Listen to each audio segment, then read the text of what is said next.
Hello, so we're going to aim for attempting to take breaths while talking again. See what happens this time. I've been listening to a podcast where there's a storytelling part of the podcast. So that's kind of, I don't know. I also listen to audiobooks. Just something that, I don't know, gotta figure out, I guess. My voice is still croaky, waking up.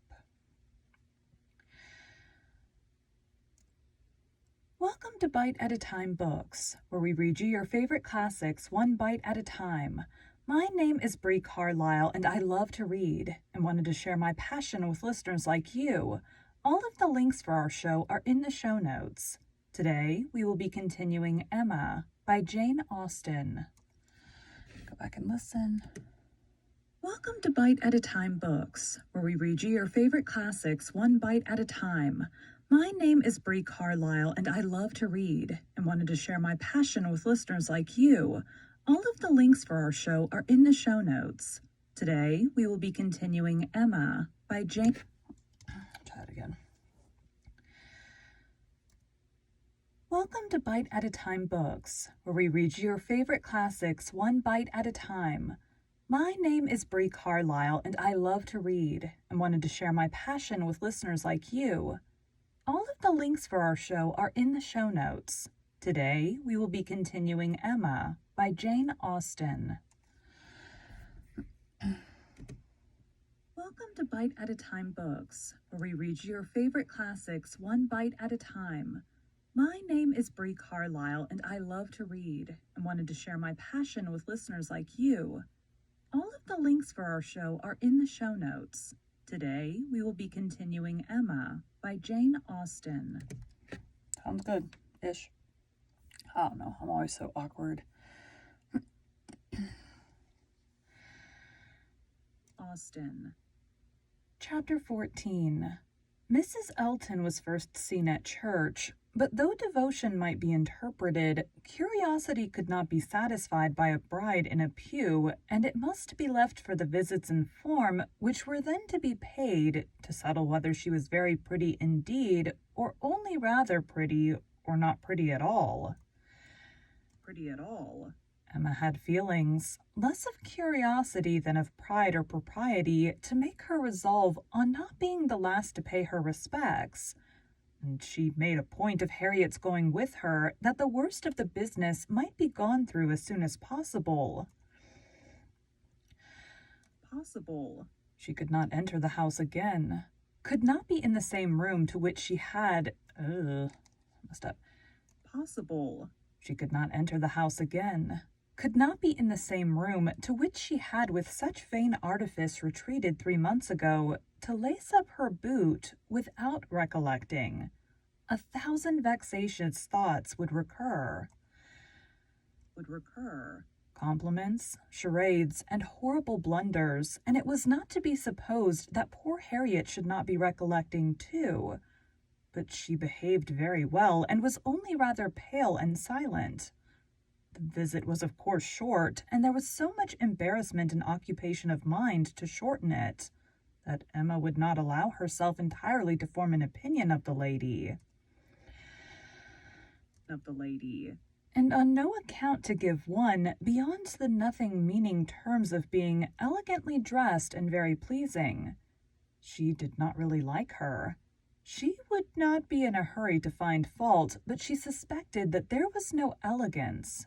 Ease, but not elegance. She was almost sure that for a young woman, a stranger, a bride, there was too much ease. Her person was rather good, her face not unpretty, but neither feature, nor air, nor voice, nor manner were elegant. Emma thought at least it would turn out so. Listen back to that little part. I'm just trying. So there's a thing in audiobooks where it's like the reader may not understand, or the listener may not understand why it bothers them, and bother them may not be the right word, but they'll notice that there's something off, and they won't know what it is, and it's because of the lack of breathing. It's just kind of unnatural, because like while you talk, you take a breath and you breathe. Now that was very exaggerated, but you take a breath, you breathe. And so in audiobooks, you may not understand why it bothers you, but it does. And so my issue is I'm a little overweight, and so new to this. And so sometimes my breaths sound like you guys would see it more on this video than anybody else, but I stop the audio to take a deep breath, get a sentence out, but it also causes me to talk a lot faster. So I'm trying to slow down, take a breath when there's a comma and it's appropriate to take a breath, or there's a semicolon, semi, whatever, and it's appropriate to take a breath. Anyways, so that's what we're doing. So let me listen back and make sure this does not sound stupid. The lady. And on no account to give one beyond the nothing meaning terms of being elegantly dressed and very pleasing. She did not really like her. She would not be in a hurry to find fault, but she suspected that there was no elegance. Ease, but not elegance.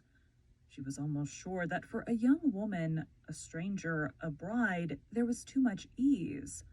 Her person was rather good, her face not unpretty, but neither feature, nor air, nor voice, nor manner were elegant. Emma thought at least it would turn out so. So that was like a paragraph and a half. Take a deep breath at the beginning. Turn out so. As for Mr. Elton, his manners did not appear. But no, she would not permit a hasty or a witty word from herself about his manners. It was an awkward ceremony at any time to be receiving wedding visits, and a man had need be...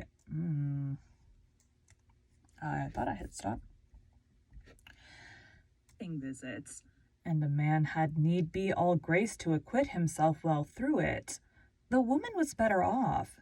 She might have the assistance of fine clothes and the privilege of bashfulness, but the man had only his own good sense to depend on. And when she considered how peculiarly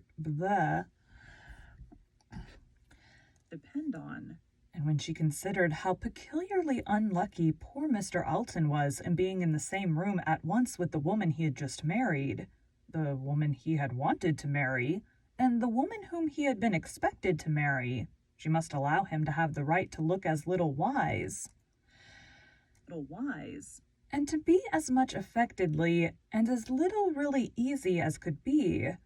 Well, Miss Woodhouse, said Harriet, when they had quitted the house, and after waiting in vain for her friend to begin, well, Miss Woodhouse, with a gentle sigh, what do you think of her?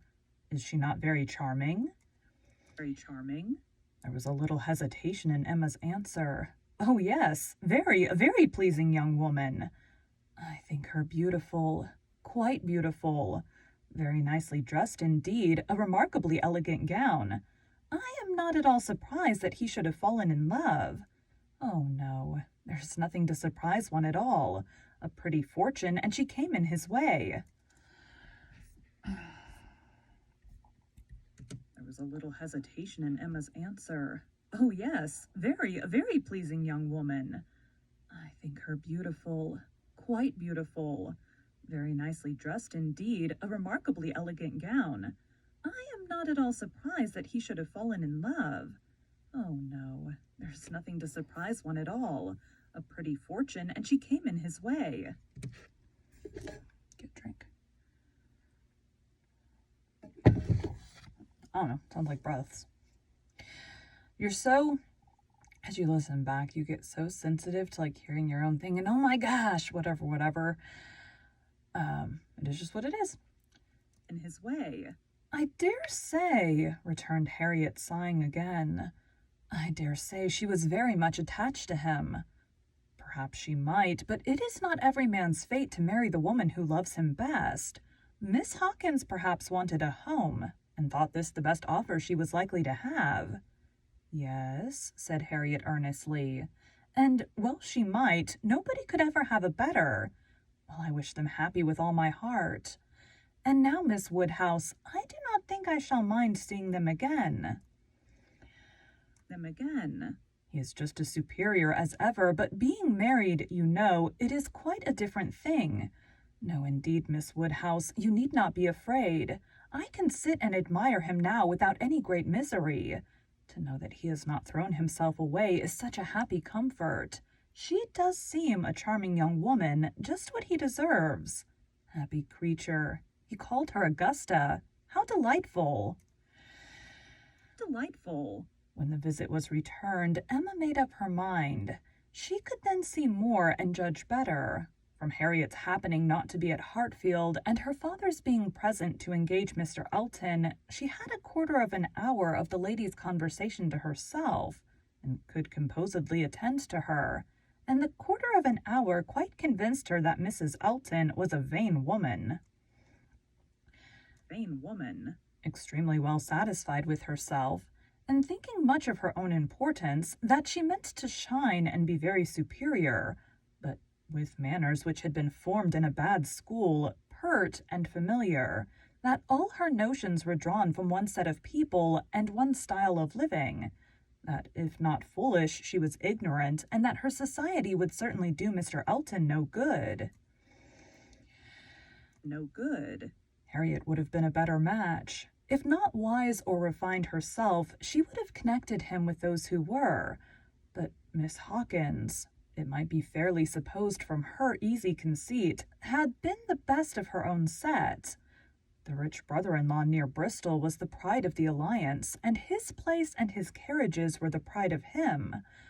The very first subject after being seated was Maple Grove, my brother Mr. Suckling's seat, a comparison of Hartfield to Maple Grove. The grounds of Hartfield were small, but neat and pretty, and the house was modern and well built. Mrs. Elton seemed most favorably impressed by the size of the room, the entrance, and all that she could see or imagine. Very like Maple Grove indeed. She was quite struck by the likeness. That room was the very shape and size of the morning room at Maple Grove, her sister's favorite room.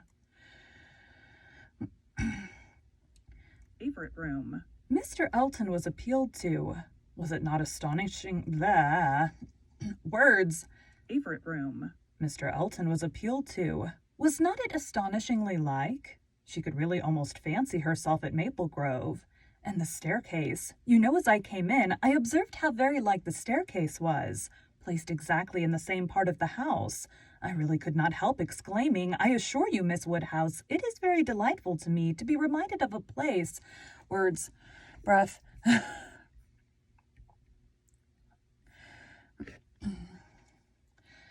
the house.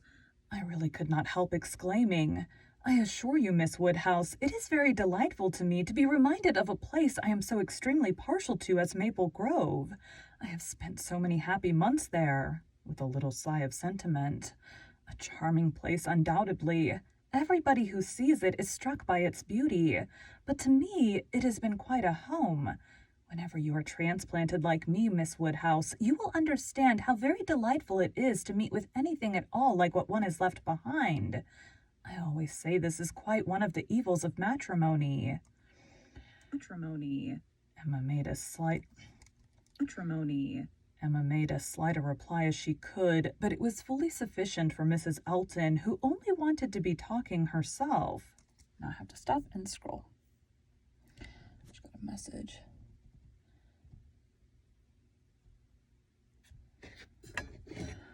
It's funny. I mentioned to two authors about lack of breathing and how it sounded funny to me. It sounded funny. And they're like, we never noticed anything. I'm like, yeah, because I edit out like the... So I'll send them a copy of this, a link to this so they can hear the difference or whatever. Maybe not. Whatever.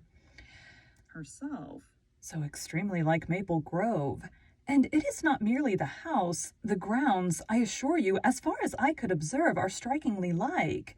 The laurels at Maple Grove are in the same profusion as here and stand very much in the same way, just across the lawn. And I had a glimpse of a fine large tree with a bench round it, which put me so exactly in mind. My My brother and sister will be enchanted with this place. People who have extensive grounds themselves are always pleased with anything in the same style. And I had a glimpse of a fine large tree with a bench round it, which put me so exactly in mind. My brother and sister will be enchanted with this place. People who have extensive grounds themselves are always pleased with anything in the same style.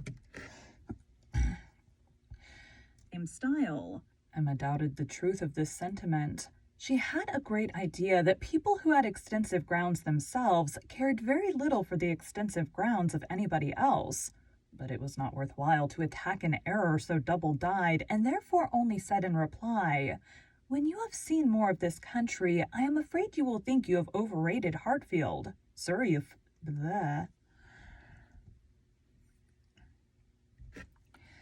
Hartfield. Surrey is full of beauties."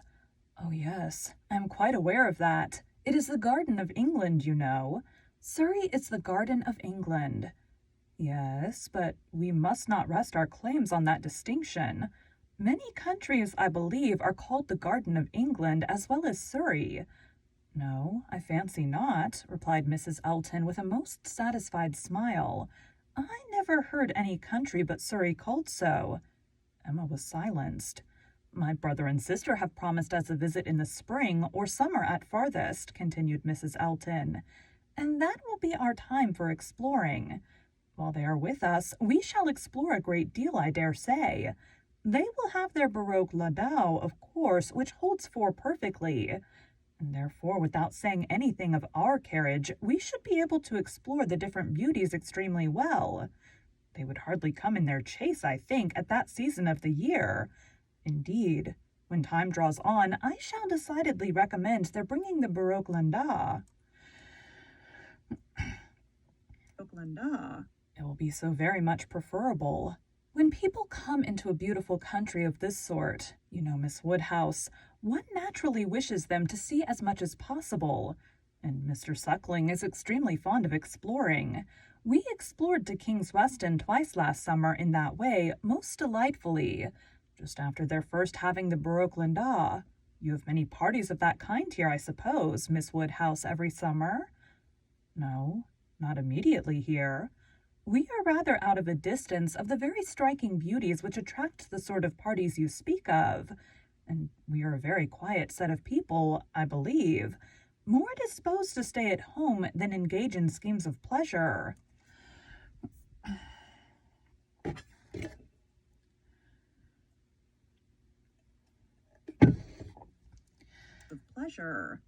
There is nothing like staying at home for real comfort. Nobody can be more devoted to home than I am. I was quite a proverb for it at Maple Grove. Many a time has Selina said, when she has been going to Bristol, "I really cannot get this girl to move from the house. I absolutely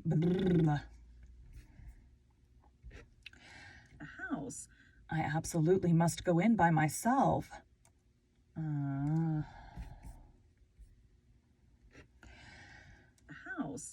"I absolutely must go in by myself, though I hate being stuck up in the baroque landau without a companion. But Augusta, I believe with her own good will, would never stir beyond the park paling. Many a time has she said so, and yet I am no advocate for entire seclusion. I think, on the contrary, when people shut themselves up entirely from society, it is a very bad thing, and that it is much more advisable to mix in the world in a proper degree, without living in it either too much or too little. I perfectly understand your situation, however, Miss Woodhouse," looking towards Mr. Woodhouse. "Your father's state of health must be a great drawback. Why does he not try Bath? Indeed he should. Let me recommend Bath to you. I assure you I have no doubt of its doing Mr. Woodhouse good. My father tried it more than once formerly, but without receiving any benefit, and Mr. Perry, whose name I dare say is not unknown to you, does not conceive it would be at all more likely to be useful now. Ah, that's a great pity, for I assure you, Miss Woodhouse, where the waters do agree, it is quite wonderful the relief they give. In my bath time I have seen such instances of it. and it is so cheerful a place that it could not fail of being of use of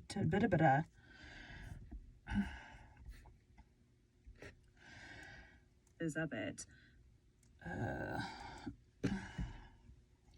Is of it. And it is so cheerful a place that it could not fail of being of use to Mr. Woodhouse's spirits, which I understand are sometimes much depressed. And as to its recommendations to you, I fancy I need not take much pains to dwell on them. The advantages of Bath to The advantages of Bath to the young are pretty generally understood. It would be a charming introduction for you who have lived so secluded a life, and I could immediately secure you some of the best society in the place. A line from me would have... place. A line from... Where am I? I don't even know where I am. Excuse me. Place. A line from me would bring you a little host of acquaintance, and my particular friend, Mrs. Partridge, the lady I have always resided with when in Bath, would be most happy to show you any attentions, and would be the very person for you to go into public with.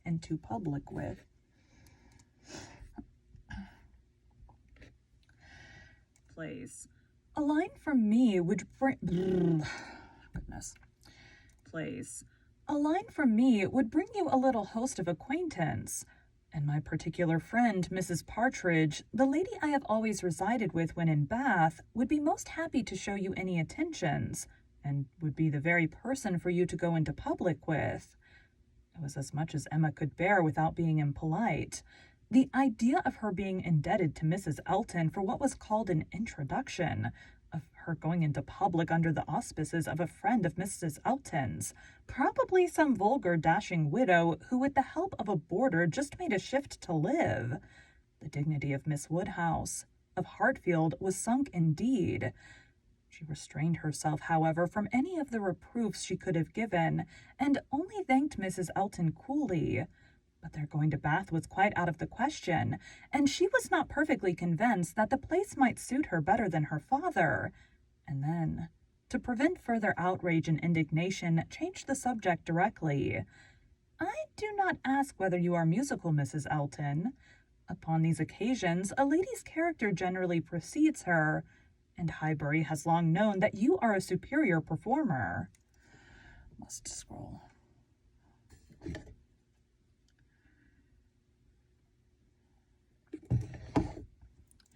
Performer? Oh, no, indeed. I must protest against any such idea. A superior performer? Very far from it, I assure you. Consider from how...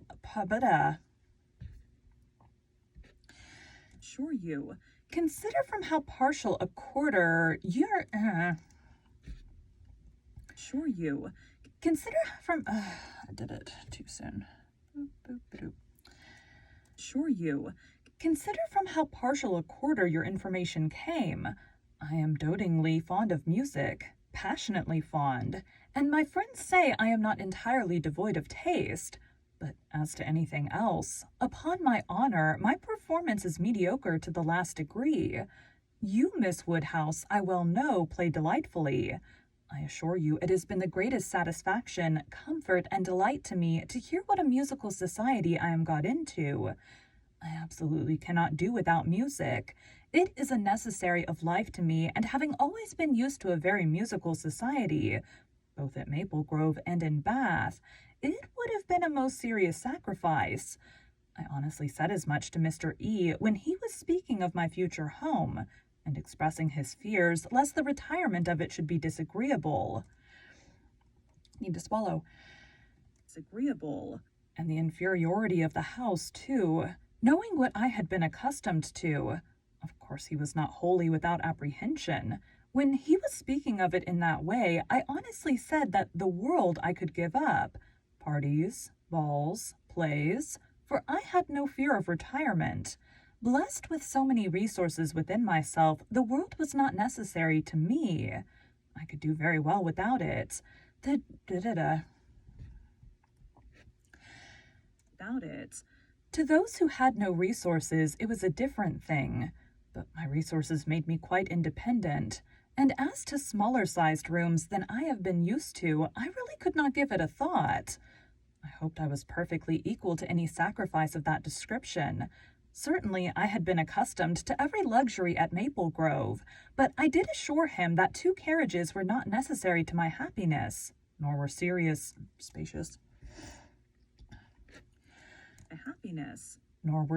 apartments. But, said I, to be quite honest, I do not think I can live without something of a musical society. I conditioned for nothing else, but without music, life would be a blank to me.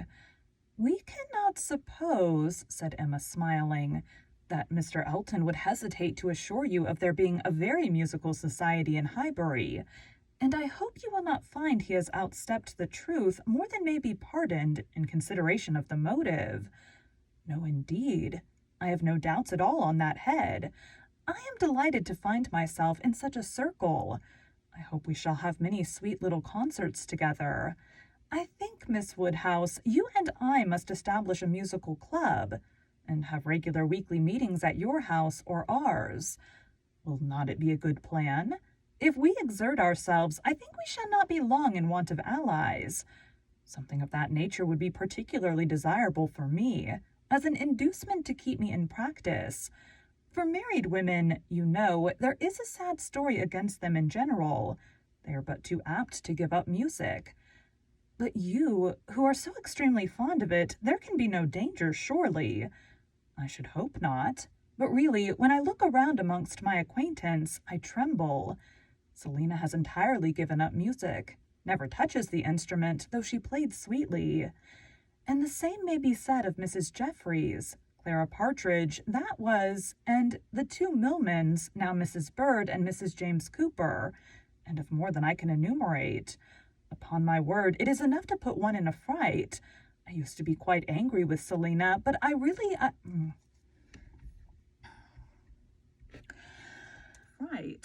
I used to be quite angry with Selina, but really I begin now to comprehend that a married woman has many things to call her attention. I believe I was half an hour this morning shut up with my housekeeper. But everything of that kind, said Emma, will soon be in so regular a train. Well, said Mrs. Elton, laughing, we shall see.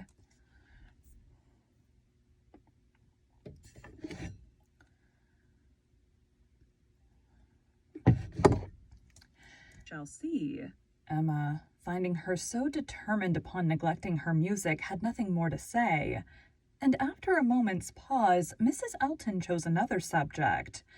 We have been calling at Randall's, said she, and found them both at home, and very pleasant people they seem to be. I like them extremely.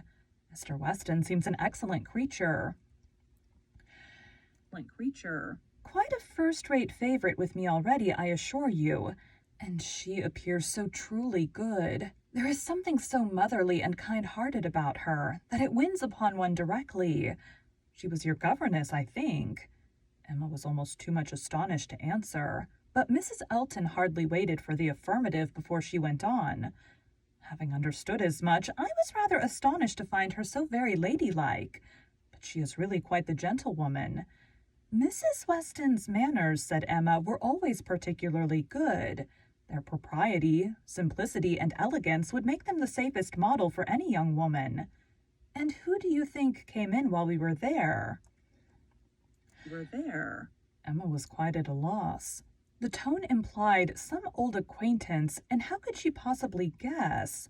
Knightley, continued Mrs. Elton. Knightley himself. Was it not lucky? For not being within when he called the other day, I had never seen him before. And of course, as so particular a friend of Mr. E.'s, I had a great curiosity. My friend Knightley had been so often mentioned that I was really impatient to see him. And I must do my caro sposo the justice to say that he need not be ashamed of his friend. Knightley is quite the gentleman. I like him very much. Decidedly, I think a very gentlemanlike man. Happily, it was now time to be gone. They were off, and Emma could breathe. Insufferable woman, was her immediate exclamation. Worse than I had supposed. Absolutely insufferable. Knightley? I could not have believed it. Knightley? Never seen him in her life before and called him Knightley, and to discover that he is a gentleman. A little upstart vulgar being with her Mr. E and her caro sposo and her resources, and all her airs of pert pretension and underbred finery. Actually to discover that Mr. Knightley is a gentleman. I doubt whether he will return the compliment and discover her to be a lady. I could not have believed it. And to propose that she and I should unite to form a musical club. One would fancy we were bosom friends, and Mrs. Weston. Astonished that the person who had brought me up should be a gentlewoman. Worse and worse, I never met with her equal. Much beyond my hopes, Harriet is disgraced by any comparison. Oh, what would Frank Churchill say to her if he were here? How angry and how diverted he would be. There I am thinking of him directly. Always the first person to be thought of. How I catch myself out. Frank Churchill comes as regularly into my mind. All this ran so glibly through her thoughts that by the time her father had arranged himself, after the bustle of the Eltons' departure, and was ready to speak, she was very tolerably capable of attending. There's the end of the chapter. He's coming.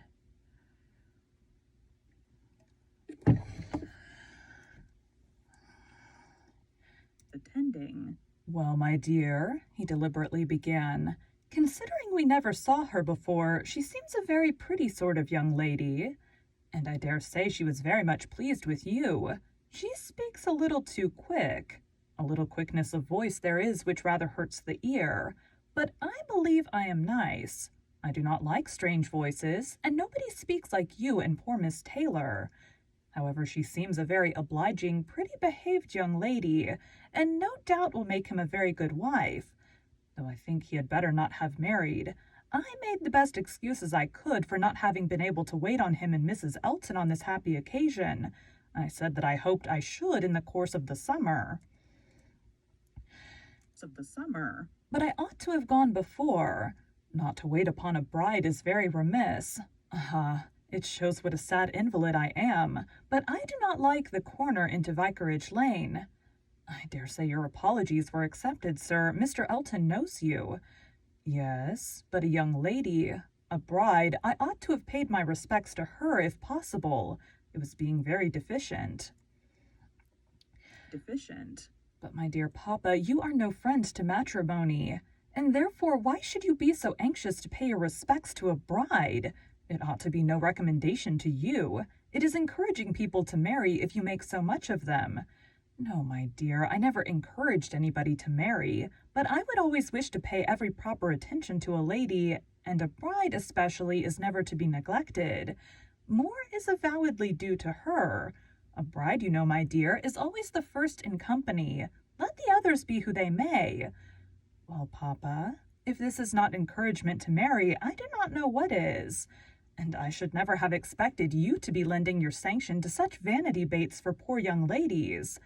My dear, you do not understand me. This is a matter of mere common politeness and good breeding, and has nothing to do with any encouragement to people to marry.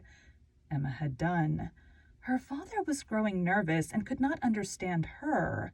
Her mind returned to Mrs. Elton's offenses, and long, very long did they occupy her.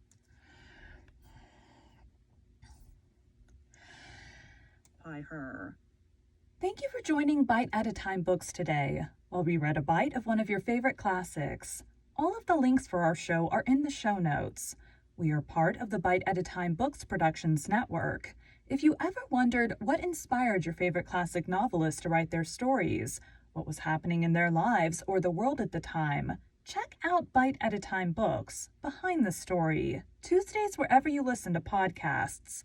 Again, my name is Bree Carlisle, and I hope you come back tomorrow while we take the next bite of Emma.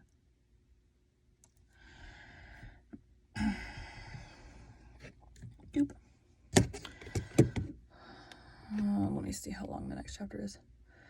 1, 2, 3, 4, 5.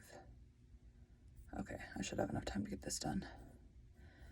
I have to work in 25 minutes. So, thanks, guys.